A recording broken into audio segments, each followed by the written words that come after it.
He pointed a loaded gun at my head and screamed for me to get out of my own car just because I was black and driving through my own neighborhood. Behind him stood another cop, arms crossed, smirking like this was sport. They didn't ask for ID. They didn't run my plates. They didn't even wonder who I was. But what they didn't know was that the man they were humiliating wasn't just another suspect. I was the head of internal affairs, and their worst nightmare had just stepped out of the driver's seat. He pointed the gun at my face. No hesitation, no question, no reason, just fury. White-hot, reckless fury. Out of the car, hands where I can see 'em. He barked, voice cutting through the morning silence like a blade. My coffee cup hit the asphalt, still steaming. The badge on his chest caught the sunlight, but there was no justice in his eyes, only the thrill of dominance. Behind him, another officer leaned casually against the patrol car, arms crossed, chewing gum, like it was just another Tuesday. I had done nothing except drive a nice car, wear a suit, and be black in a quiet neighborhood where that was apparently a felony. I kept my hands visible, palms open. No sudden movements. I knew the drill. I always knew the drill. At 6'2" and 200 pounds, I wasn't just a black man. I was a threat, at least to them. And in this moment, I wasn't Special Agent Marcus Lavelle. I wasn't the decorated veteran. I wasn't the man who headed internal affairs for the state. I was just another suspect to Officer Travis Kincaid. I said, "Out." He screamed again. His hand trembled slightly, not with fear, with adrenaline. He was enjoying this. I slowly stepped out of my BMW 7 Series, heart pounding. Not from guilt, but from rage, carefully kept at bay. My briefcase remained in the passenger seat. My badge was in my inner coat pocket. My soul was buried under years of yes, sir, and no, sir. License and registration, he spat. In the glove box, I said evenly, hands on the hood first. I complied. His partner, Officer Reese, was filming me with his body cam, smirking like I was entertainment. He patted me down roughly.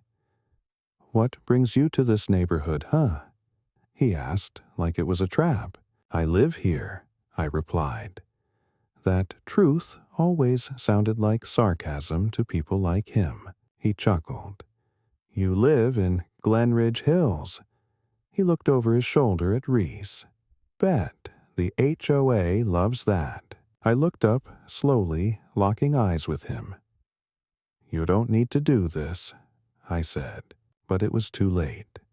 His ego was already inflated. He took my wallet, pulled out my license. He read it, snorted, and tossed it on the hood like it wasn't real. Then he opened the glove compartment. I watched him stiffen when he saw the badge inside my Federal ID Internal Affairs, the golden hammer above the law. He didn't pick it up. Didn't say a word.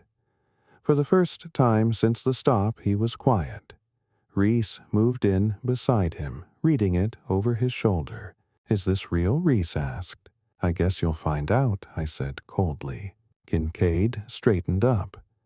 "Why didn't you say you were—" "You didn't ask. I cut in. And you already made your decision the moment you saw my face through the windshield." He opened his mouth to speak again, but the words weren't there. Just silence. Just the sound of morning birds chirping around us, unaware that a man nearly lost his life because another man couldn't see past skin. "I'll need both of your badge numbers," I said, straightening my tie. Now, Kincaid was pale. The heat in his face drained, replaced by something like fear, but mostly shame. He handed me a card. Reese followed. Suddenly, the gum chewing had stopped. I got back in my car, briefcase in hand. Coffee spilled and forgotten. I didn't drive away. Not yet. I just sat there for a moment, breathing through the fire in my chest. They had no idea who I was. No idea what they'd just done. No idea that tomorrow I'd be reading their disciplinary reports at headquarters, and they sure as hell had no idea that I wasn't going to let this go. This wasn't just about me. It was about every black man who had ever been forced to perform submission just to stay alive. This was the beginning, not the end. I wasn't always the man behind the badge. Before the title, before the respect, before the illusion of power. I was just a boy from East Trenton, raised by a mother who worked 2 nursing jobs and a grandmother who taught me how to keep my back straight when the world tried to bend it. We didn't have much, but we had pride. And pride in neighborhoods like mine is either your armor or your target. I learned early that silence was a form of survival. Not weakness, just calculation. The same silence I carried with me today into a granite-floored office where my name was etched in gold on the door. Marcus Lavelle, Chief Inspector, Internal Affairs Division. Inside the walls were lined with commendations flags and a single black and white photo of my father in uniform. Marine Corps, 1975. He died before I turned 10. Shot in the line of duty. My mother never said much about it, only that he stood his ground until the end. I guess I inherited that from him. But what I didn't inherit was the benefit of the doubt. I stood at the window, staring out at the city skyline. Just yesterday, Officer Travis Kincaid looked at me like I was nobody. A thug in a suit. A target on legs. And now, less than 24 hours later, his name sat in my inbox flagged under misconduct urgent. My assistant, Rachel, knocked once and stepped in. Mid-30s, sharp as glass. Wore her empathy like armor. "You ready for this?" she asked, placing the complaint file on my desk. "I was born ready for this," I replied, picking it up. I flipped through the report Kincaid had submitted his version of the event. Of course he had. Reese, too. Pages of procedural language trying to polish over what I knew was the truth. Suspicious driver in unfamiliar vehicle. Non-compliance raised. Voice. Lies. Half-truths. Omissions. The typical smokescreen. But they hadn't expected the footage, because what they didn't know was that I had my own dashcam discreet always on, and it had caught everything. The tone of Kincaid's voice, the malice in his posture, the disdain in Reese's laughter. It also caught the silence, the deliberate pause when he saw the badge. And I wasn't just going to report it, I was going to expose it. Later that morning, I met with Deputy Commissioner Elliot Graves, a man with silver hair, steel eyes, and a long memory. We'd worked together for over a decade. He knew when I was calm. He also knew when I was about to burn something down. "You're serious about this?" he asked after reviewing the footage. I leaned forward. If this had been anyone else, they'd be dead, or cuffed, or bleeding, and it would have been swept under another report with the words, "Resisted arrest," stamped in red. Graves sighed. "You're right. But you know what happens when we go after our own." I stared him down. "They're not my own. Not anymore. Not when they forget what that badge is supposed to mean." There was silence. Then a slow nod. "Then let's do it by the book," he said. I smiled, but not the kind of smile that meant joy. It was the smile I'd learned to wear when justice was close enough to touch. A grim, quiet satisfaction. That night I drove home, Glen Ridge Hills, the same neighborhood where the stop had happened, where I paid taxes, where I waved at neighbors, where I helped build a community center for at-risk youth, where I was still to some a trespasser in my own life. The house was quiet.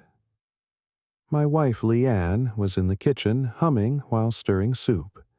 She had known me long before the badge, back when I was still in the Marines, still searching for a way out of the pain. Her eyes met mine when I walked in. "You all right?" she asked. "No," I said, slipping off my jacket. "But I will be." I told her everything. The stop, the gun, the arrogance and the silence that followed when they realized who I was. She didn't cry. Leanne never cried. But she walked over and placed her hand on my chest right over my heart. "I married you for this," she whispered. "Not the badge. The fire." I kissed her forehead. Tomorrow the investigation would begin. But tonight I was just a man sitting in his own home, holding a truth too heavy to carry alone. The irony burned in my chest. The ones meant to protect had become the threat, and the only thing standing between them and injustice was me, the quiet man behind the badge. The conference room smelled like polished wood and tension.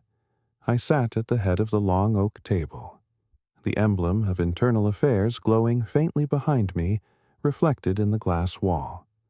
Across from me sat Travis Kincaid and Ethan Reese, two officers in neatly pressed uniforms, hands, folded faces, expressionless, pretending this was just another routine review. But it wasn't, and today.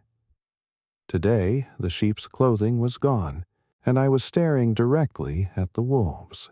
"Gentlemen," I began, my voice calm, but cold. "Do you understand why you're here?" Kincaid shifted in his seat. "We were told there was a complaint regarding a traffic stop." "Correct." I opened a folder and slowly slid 2 printed screenshots across the table. High-resolution stills from my dash cam. In the first, Kincaid had his Glock aimed squarely at my chest. In the second, Reese was smirking beside him as I stood with my hands on the hood. Do either of you recall this moment? Kincaid glanced at the photo, then up at me. I remember the stop. The suspect was behaving suspiciously, refused to step out at first. I raised an eyebrow. That's interesting, because the footage shows I complied immediately, and there was no probable cause for the stop in the first place. "Sir, we believed the vehicle was stolen." "Why?" He hesitated. "Because it was a high-end car, and we hadn't seen it in that area before. Glen Ridge Hills is where I live." "Officer, do you check every BMW that enters your own neighborhood?" Silence. I pressed on. "You didn't run the plate until after the stop. You didn't ask for ID until you had your weapon drawn, and you used deadly force protocols on a man with no prior interaction, no aggressive behavior, no visible threat. Does that sound like procedure to you?" Reese opened his mouth trying to interject, but I raised a hand. "Save it. This is not a negotiation. It's a reckoning." Kincaid's posture began to crumble. The bravado drained from his face, replaced by a desperate calculation. He still thought there was a way out, a loophole, a procedural misstep that could save him. But there wasn't. Not this time. Because I had seen the pattern.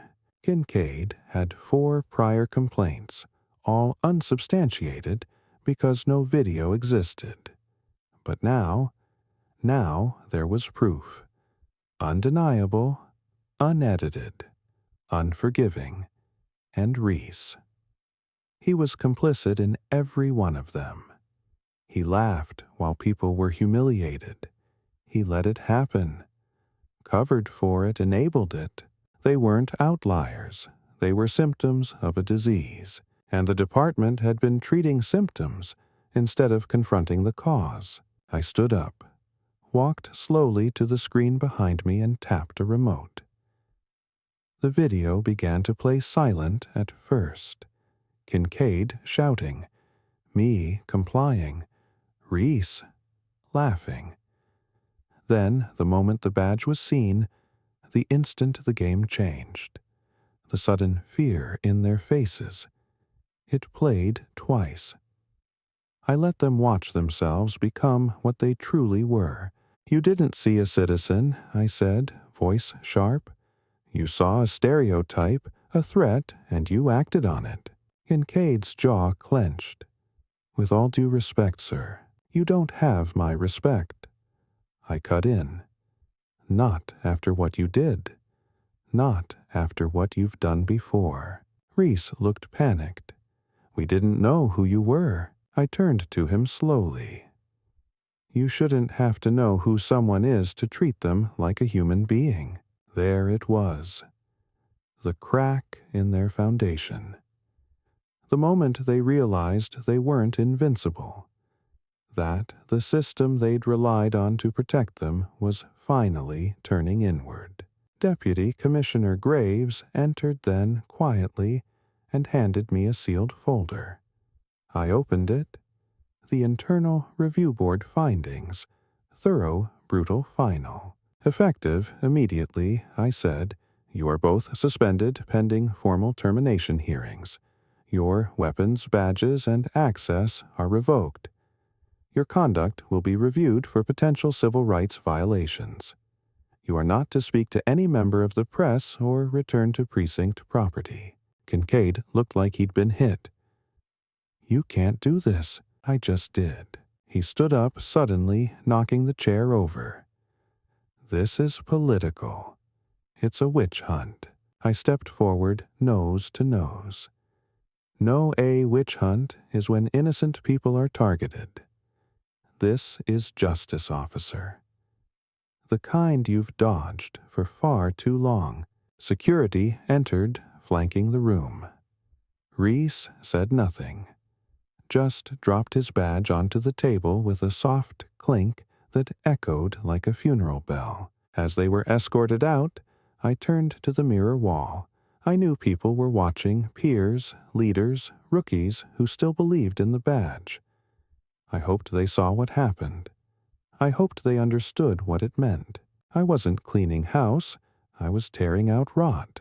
Because if we kept protecting wolves in uniform, eventually there would be no sheep left to guard. Later that night, I sat on the back porch with Leanne. The city lights flickered like distant stars, and the cicadas hummed in the humid air. She poured me a glass of bourbon, handed it to me without a word. They're going to come after you, she said softly. I know, but you're not stopping. I shook my head. Not until the next, Marcus Lavelle doesn't have to fear a traffic stop. She reached out and held my hand. I looked at her, at the life we'd built, at the silent sacrifices, and I knew I wasn't just fighting for justice, I was fighting for peace. Real peace. The kind that begins when wolves are finally caged and the streets no longer echo with fear. I knew it was coming the moment the elevator doors closed behind them. The silence afterward wasn't relief. It was anticipation. Retaliation in these circles never came with a warning. It came quietly, systematically, like a sickness hiding inside a handshake. And sure enough, the first blow struck before the sun had risen. Not a punch, not a bullet, but an email. Subject budget review. IA division under audit. By mid-morning, I'd received 6 more. One questioning a promotion I'd approved 2 months ago. another demanding the release of files I knew were sealed by statute. Then a memo from the chief's office requesting a re-examination of leadership protocols within internal affairs, meaning me. They didn't want justice. They wanted to send a message, and I got it loud and clear. I had pulled the mask off the beast, and now the beast was hunting back. Rachel burst into my office. Her usual calm fractured. "Sir, your calendar's been overwritten. They've cleared your next 2 weeks, no hearings, no review board meetings. They even took you off the civilian oversight panel." I leaned back slowly, fingers steepled. That fast. They're building something a case or an excuse. I stood and looked out the window, watching, as a patrol unit passed the building below. "Let them," I said quietly. She hesitated. Should I alert the deputy commissioner? No. Let Graves watch them play their hand first. He's still got one foot in both camps. Later that day, I walked into the break room and felt it before I saw it. The shift in the air, the pause in conversation, the way eyes avoided mine just a beat too long. Co-workers I'd mentored, officers I'd vouched for, even the ones who used to call me Sir with pride. Now they whispered. Some nodded respectfully. Others barely looked up, and one, a desk sergeant named Langley, muttered, just loud enough, "Guess nobody's safe anymore." I turned to face him. He was younger than me, maybe 35, white, neatly kept. I remembered signing his commendation last year for disarming a suspect without violence. Back then, he'd thanked me like a little brother. "Safe?" I asked. Langley looked surprised I'd heard him. "I mean, I just hope this witch hunt doesn't go too far." "It's not a witch hunt. When there are witches," I said, "it's accountability." He shrugged. "Feels political. Then maybe you should ask why politics protect bad cops more than good ones." He didn't reply, just went back to his coffee, retreating behind silence like so many others. That night the real hit came. Leanne met me at the door, phone in hand, face pale. "They've leaked something," she said. She showed me the headline. "Internal Affairs Chief linked to old use of force incident allegations. Resurface amid current investigation." It was garbage. A closed case from 12 years ago when I was a field agent. I'd tried to de-escalate a domestic dispute.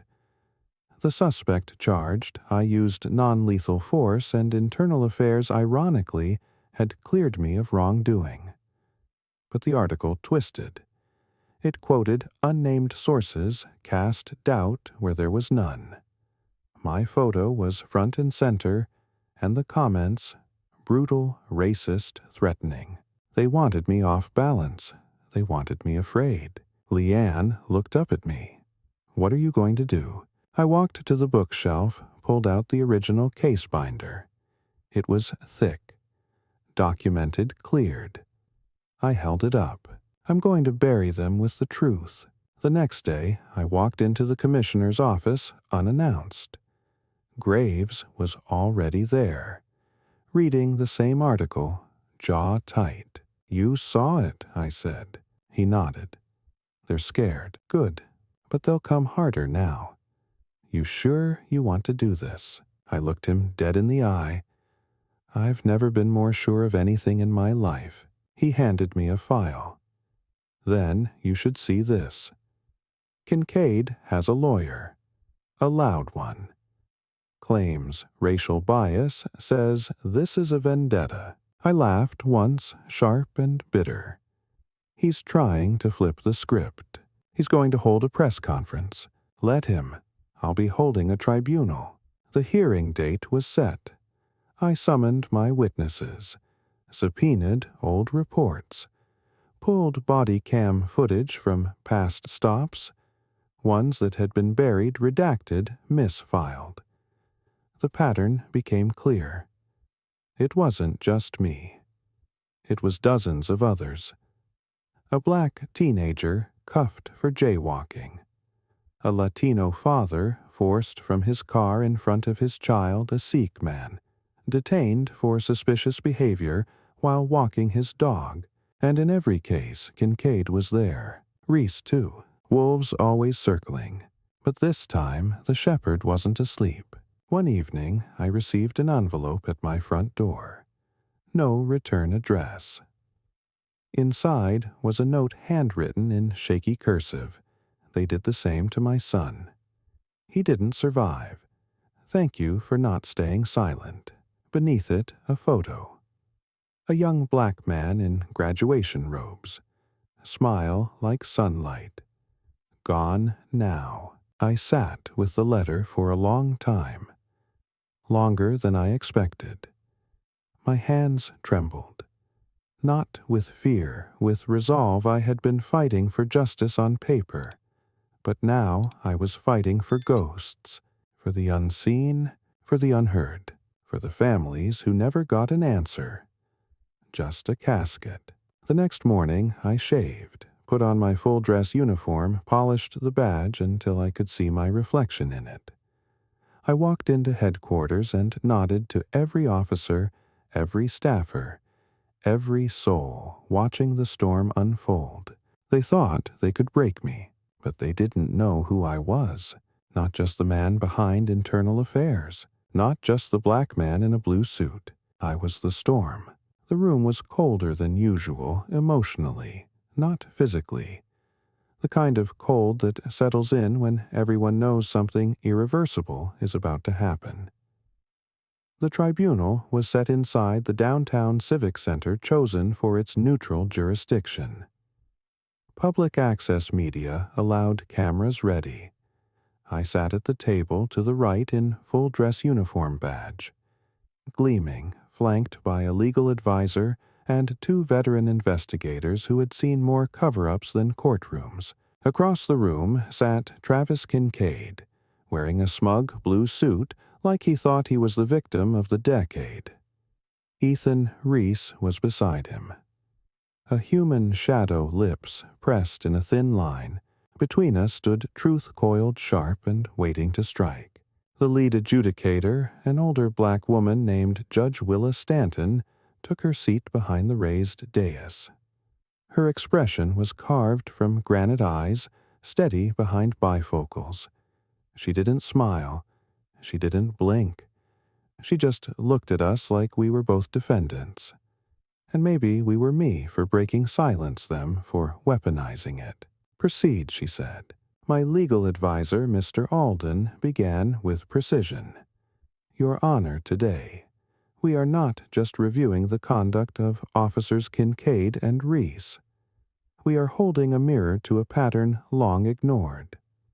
My client, Chief Inspector Marcus Lavelle, was racially profiled and threatened at gunpoint in his own neighborhood by officers who claim to uphold the law. But this is not about titles. It is about accountability. He tapped the first exhibit, a dashcam video that had gone viral 3 nights earlier after I made the calculated decision to release it publicly.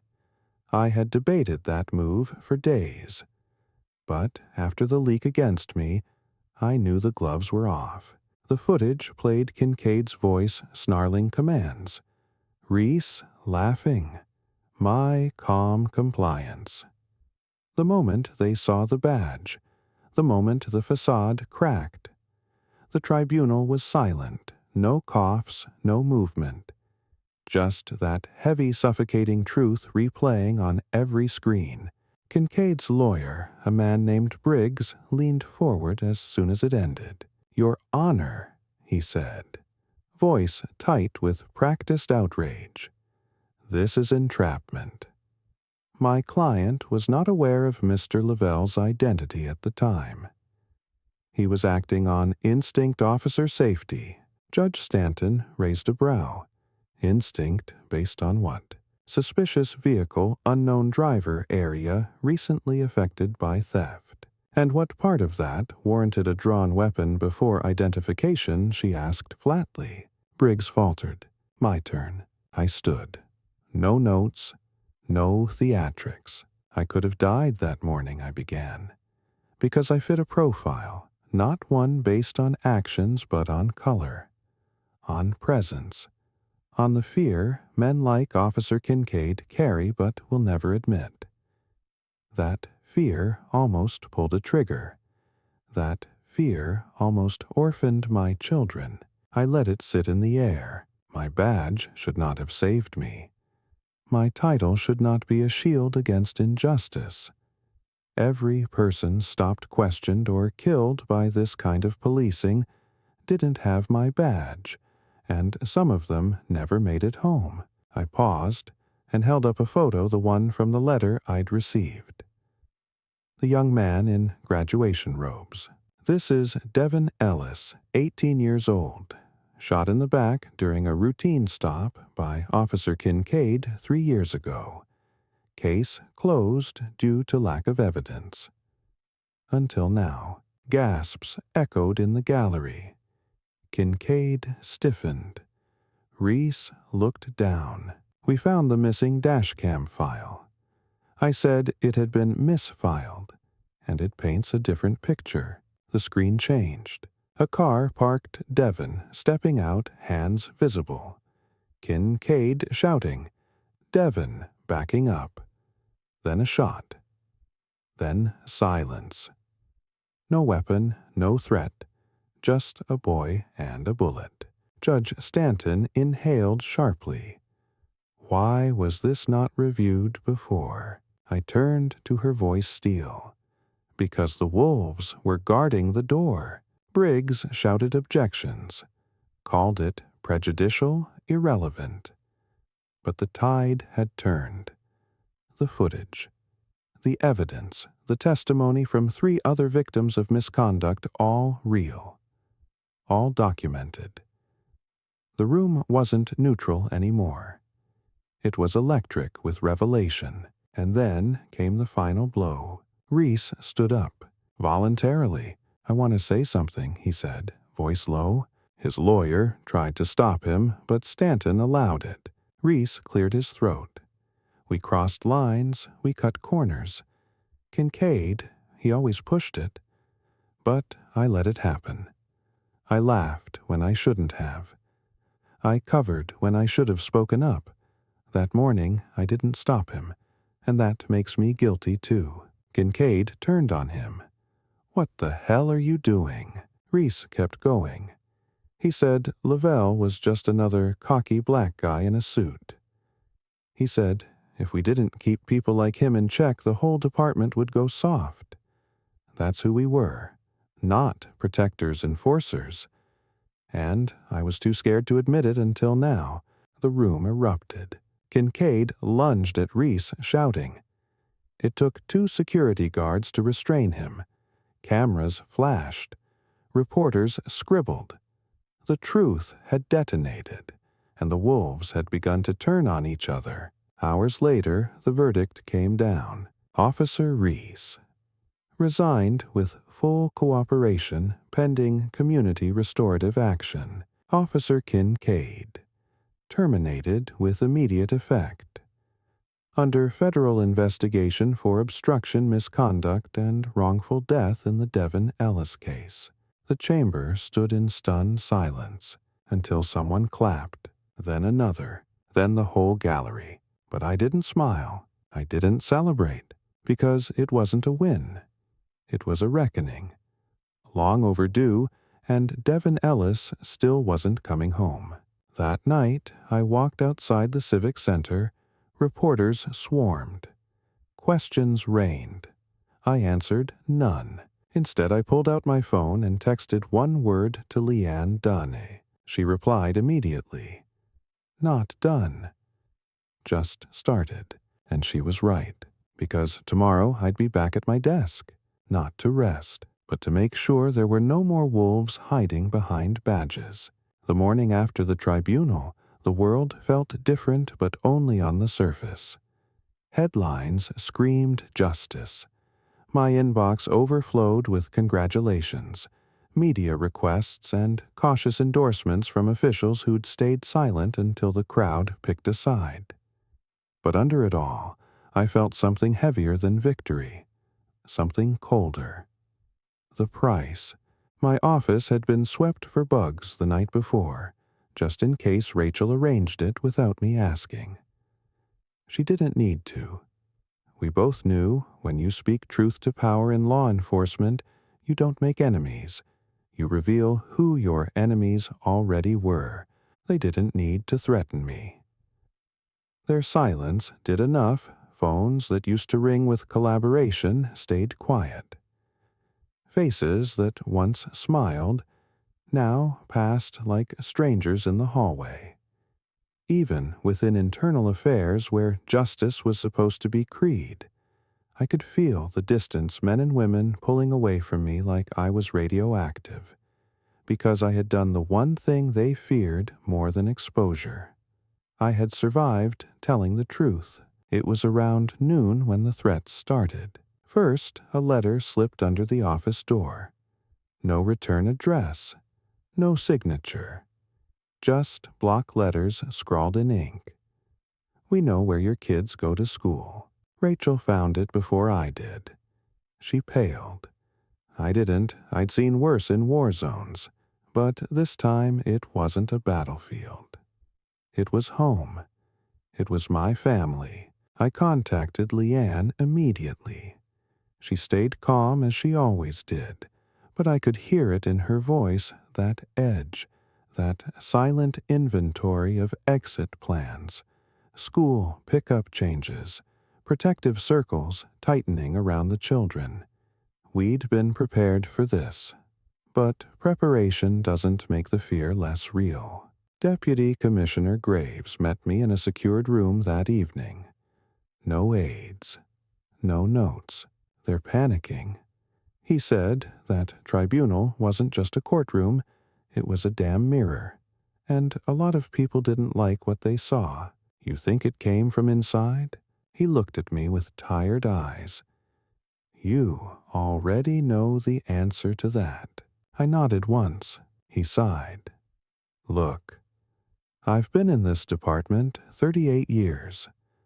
I've buried partners. I've covered up things I'm not proud of. But what you did, that took something we don't train for. Courage, I asked flatly, no conscience. We sat in silence for a while. I'll have a detail posted to your house. He added, discreet, but visible enough to make 'em think twice. You think they'll try something? They already did. Days passed.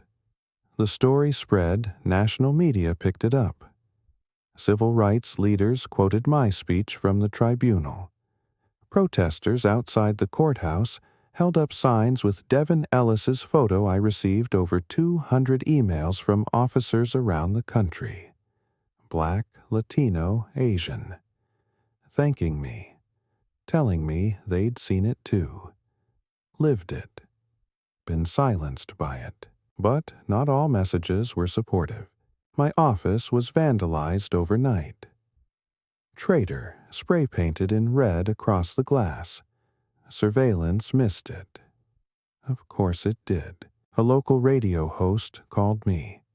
The man trying to tear down police from the inside. A sheriff from upstate called me dangerous. One city councilman suggested I be placed on administrative leave, pending review of conduct unbecoming. They couldn't destroy the evidence. So now they were going to try to destroy me. Then came the internal vote, a motion from the Board of Departmental Integrity proposal to review the position and authority of the Chief Inspector of Internal Affairs. In other words, a coup. It would be presented at a closed meeting the following Thursday. Just 10 members. 5 votes to strip me of my title. No appeal. Rachel placed the memo on my desk with shaking hands. You've got 4 votes, she whispered. I looked at her. Out of 10, she nodded. They're pressuring the swing. Who? She hesitated, then said the name Harper. Captain Judith Harper White. 52. Decorated quiet. She had seen the Kincaid footage. She hadn't commented on it. She hadn't attended the tribunal, but she hadn't joined the smear campaign either. A ghost in the middle. If I lost her, I'd lose it all. I drove to her house that evening. No warning. No politics. Just the truth. She answered the door in a plain sweater, hair pulled back. No badge. No pretense. Just wary eyes. "Inspector Lavelle," she said. "May I come in?" She paused, then opened the door. Her house was modest. Quiet family photos on the wall. Her father had been a cop, too. I knew that, died in '91. She poured coffee. We sat at her kitchen table, and for the first time I didn't speak like an officer. I spoke like a man. "I know you're under pressure," I began. "But I didn't come here to twist your arm." Then why she asked. "Because what happens next? It's bigger than either of us. And I needed you to look me in the eye before you decide." She stared at me for a long time. "You think Kincaid's the only one," she said softly. "I know he's not. You think this system wants to change." I shook my head. "No, but it will.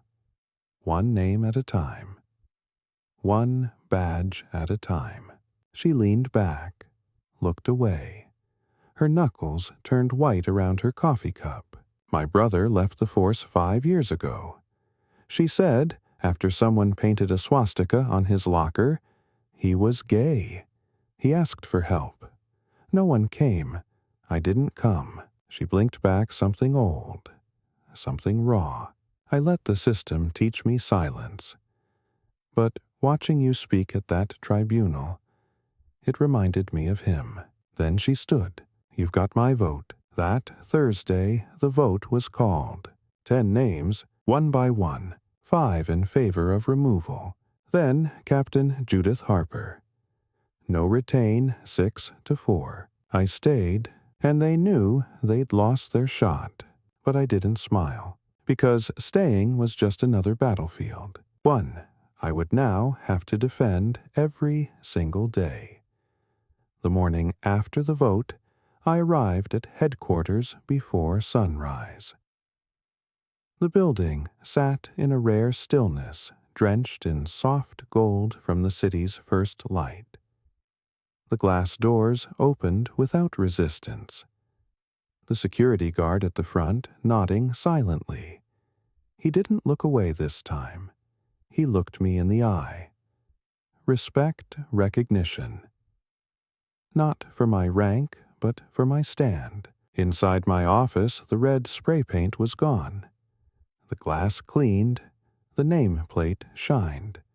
But I left one thing untouched, the framed tribunal photo of Devin Ellis, now placed beside my father's portrait on the shelf. They never knew each other, but in my heart they stood side by side.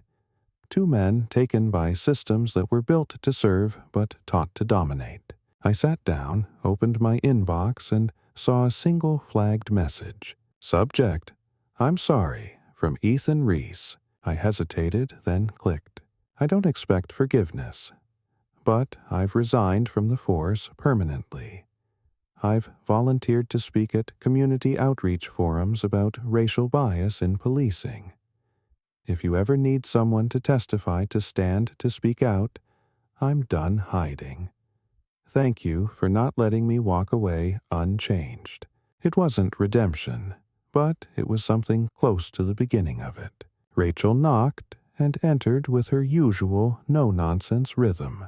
"You've been requested to speak at the academy next week," she said, "recruits' final week of training. They want you to talk about the future of policing." I exhaled slowly. Maybe there is one. The day of the address, I stood at the front of the auditorium facing a sea of clean uniforms, unblemished badges, eyes too young to carry cynicism.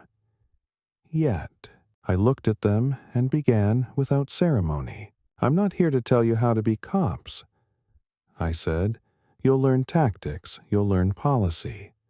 What you might not learn is how to be men and women who protect, not control. I held up my badge. This isn't a weapon.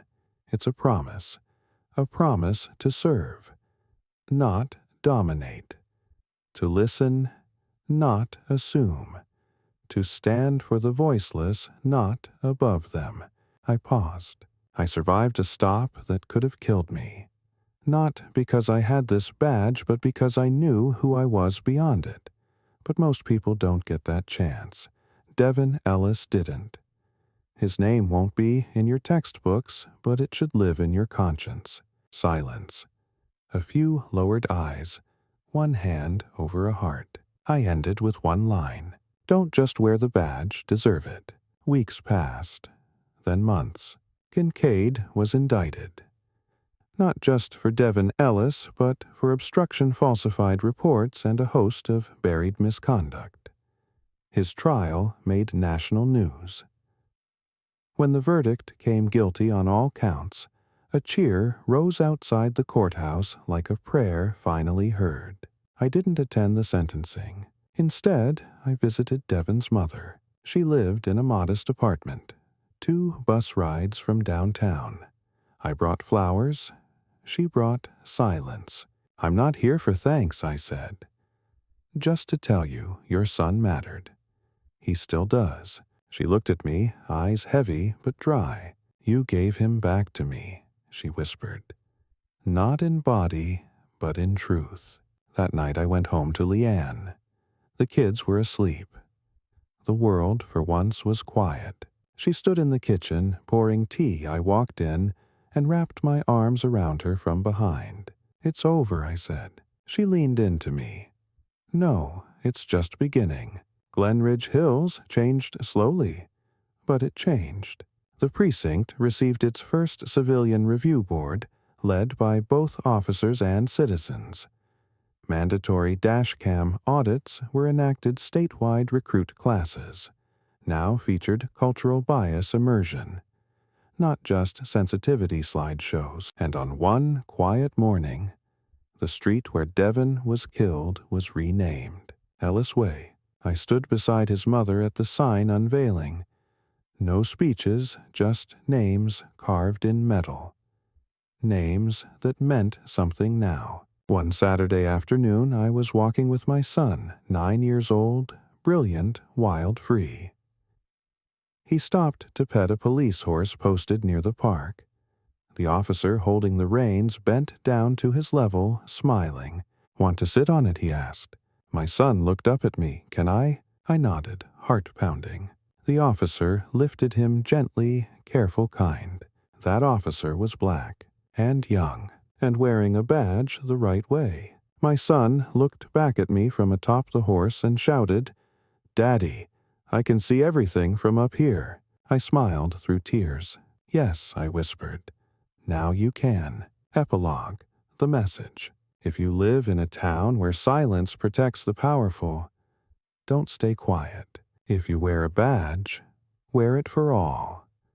Not just for those who look like you. If you fear the truth will cost you something, ask what silence is already stealing. Justice isn't handed down. It's earned with risk, with fire, with blood sometimes, but most of all with courage.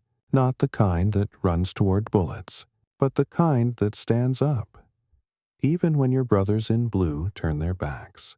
Because peace is not given. It's earned. One fight at a time. In a world where power is often misused and justice delayed, truth remains the most dangerous weapon and the most powerful. This was never just about a traffic stop. It was about a system built to protect some while profiling others. But one man, armed not with a gun but with integrity, chose to stand, speak, and fight back. And in doing so, he reminded us all that real authority doesn't come from a badge. It comes from courage. Because at the end of the day, peace isn't something you wait for. It's something you earn with every truth you speak, every silence you shatter, every step you take toward justice, even when you walk alone. If this story moved, you subscribe. Now, every week we bring you real drama, real courage, and stories that challenge the system. Drop a comment. Have you ever witnessed injustice and stayed silent? What would you do differently now? Turn on notifications so you never miss a story that might change the way you see the world, because the next name we say could be yours.